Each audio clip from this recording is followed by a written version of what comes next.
how to get an audience to share what you are feeling. I guess it has to include a story, something you strongly believe in. So whether you want to engage an audience into a project, whether it's a call to action, fundamentally it has to rest on a story. And that story has to be very well chosen. First of all, it has to be authentic. There's no doubt about that. But it has to be well chosen. It should ideally illustrate the point you want to make.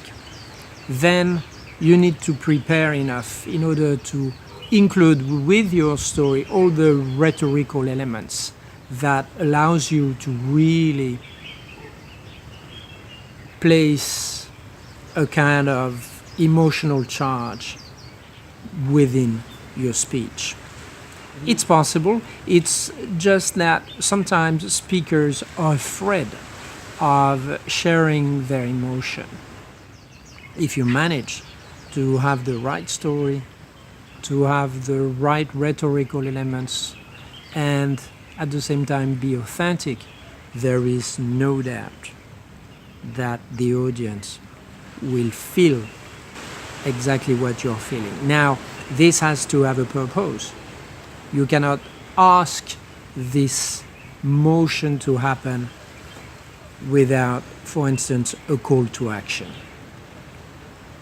So if you would like to rehearse such a story, we definitely can help.